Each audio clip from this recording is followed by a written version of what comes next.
सबसे पहले तो मैं पूरे देशवासियों का बहुत बहुत धन्यवाद कहना चाहती हूँ, आप मीडिया पर्सन्स का भी, क्योंकि आप लोग ही हम लोगों को इतना through out the journey wrestling में आपने सपोर्ट किया है। तो मैं उम्मीद करती हूँ कि मैं आपकी उम्मीदों पे खरा उतरूँ बिल्कुल। और कांग्रेस पार्टी का मैं बहुत बहुत धन्यवाद करती हूँ, क्योंकि जब बोलते हैं ना कि बुरे टाइम में पता लगता है कि अपना कौन है। जब हम रोड पे घसीटे जा रहे थे तो छोड़ के बीजेपी को, देश में जितनी भी पार्टियां हैं वो हमारे साथ में थी, हमारे दर्द को समझ पा रही थी, हमारे आंसुओं को समझ पा रही थी। मैं बहुत प्राउड फील कर रही हूं कि मैं एक ऐसी पार्टी में, एक ऐसी विचारधारा में हूं जो महिलाओं के साथ हो रहा अन्याय और उनके साथ बुरे बर्ताव के खिलाफ खड़ी है। वो लड़ाई लड़ने के तैयार है, सड़क से लेकर संसद तक।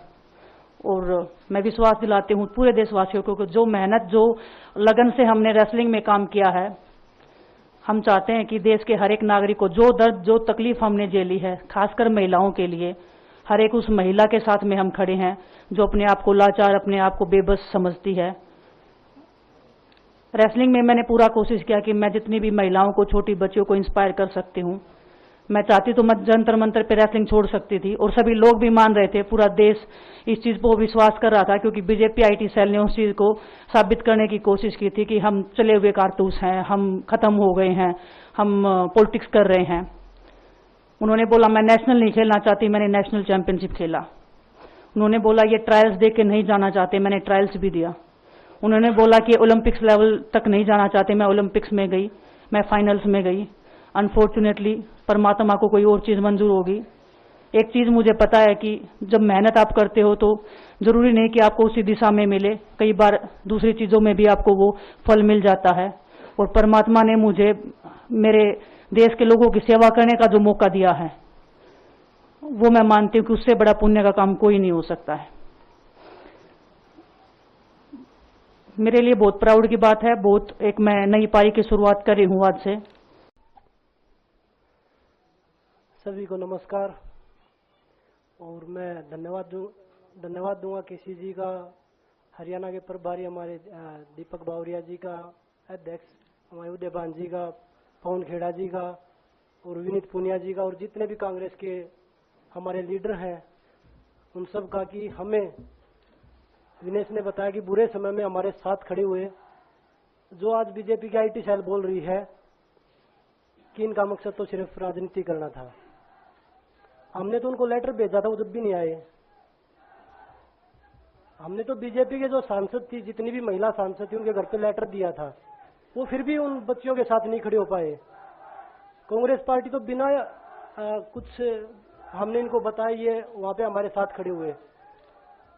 तो देश की बेटियों की जो आवाज उठाई उसका भुगतान हम कर रहे हैं। लेकिन ये चीज हमें पता लगी कि जो अत्याचार बेटियों पे हुआ जंतर मंतर पे, उसके साथ सिर्फ बीजेपी पार्टी खड़ी हुई और सभी पार्टी हमारे साथ खड़ी थी। और जो भी आज हम इस पे कांग्रेस पार्टी में आए हैं, मैं धन्यवाद देता हूं सभी का।